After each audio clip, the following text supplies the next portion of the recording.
Under President Obama, the high school graduation rate in this country hit 83%. That's the highest it has ever been in the history of this country. When President Obama took office in 2009, the country was in an economic freefall, plunging into an economic abyss. Unemployment hit 10%. Unemployment is now at 4.7%. Under President Obama, we have had 82 straight months of private sector job growth. That is the longest streak ever in the history of our country of consecutive months in which there have been job growth and not job losses. Under President Obama, we put a rover on Mars. Under President Obama, we have had the first drop in the federal prison population in decades. Under President Obama, after a concerted effort by his administration, homelessness among American veterans dropped by half. Under President Obama, 16 countries around the globe gave up every last ounce of their highly enriched uranium, taking away the risk that it could be stolen or misused to assemble the core of a nuclear weapon or to make a dirty bomb. President Obama convened biannual nuclear security summits for the first time in our country to convince other nations to get rid of their loose nuclear material, and 16 of them did that completely. Under President Obama, your credit card company is no longer allowed to raise your interest rate without notifying you. Under President Obama, if you work for a federal contractor, that company that you work for can no longer fire you just because you're gay or trans. Under President Obama, our country's dependence on foreign oil plummeted. Today, on the last day of the Obama administration, the CIA published the final update to its online document file that it calls Bin Laden's bookshelf. It's images and translations of all the documents that they took out of Bin Laden's compound in Pakistan when Navy SEALs were able to go through it all in 2011. We all now have public access to the complete contents of Bin Laden's bookshelf because President Obama in 2011 ordered the Navy SEALs into Pakistan on that mission that killed Bin Laden. Under President Obama, we got our nation's first chief technology officer. Under a deal engineered by President Obama, Syria got rid of its chemical weapons. For everything else wrong in Syria, Bashar al-Assad had a huge chemical weapons arsenal. Under Barack Obama, it was handed over and destroyed, certified destroyed by international observers.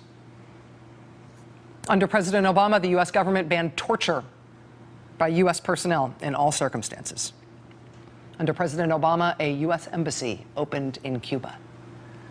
We started to normalize relations between our two countries after a half-century of a frozen, failed Cold War standoff. President Obama overturned the ban on scientific research using stem cells. President Obama upped by billions of dollars the resources available for mental health care in the VA.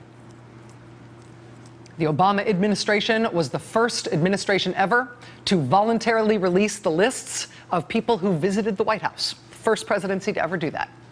On marriage equality, President Obama did a miraculous thing among politicians. He changed his mind. And under this president, gay couples finally got all the same options as straight couples. You can date, you can get married, you can get divorced, you can live in sin. No more excuses, you guys. Under this president, the FDA started regulating tobacco, which means that cigarette companies, for the first time, have to actually tell you what they put in their cigarettes. When President Obama took office, the deficit was about 10% of our GDP. It is now about 3% of our GDP. Under President Obama, banks have to face stress tests so they can no longer take the whole economy down with them when they collapse because of their own risky practices. Under President Obama, banks can no longer use your money that you deposit in that bank to make risky bets for their own profits. After 9/11, the previous administration built a government registry that targeted Muslim men. Under President Obama, that registry was scrapped amid fears that the next administration might re-up it. President Obama cracked down on the scam for-profit colleges that happily took the money that you borrowed with your student loans, but then didn't give you an education in exchange for that money. The Obama administration shut down the bullpucky accreditor that said those colleges were real colleges when they were not. Under President Obama, solitary confinement was banned for juveniles serving time in federal prison. Under President Obama, our secret overseas prisons got shut down. Under the previous administration, when the remains of U.S. service members were flown home in flag-draped caskets to the air base at Dover, that was a secret and there were no cameras allowed.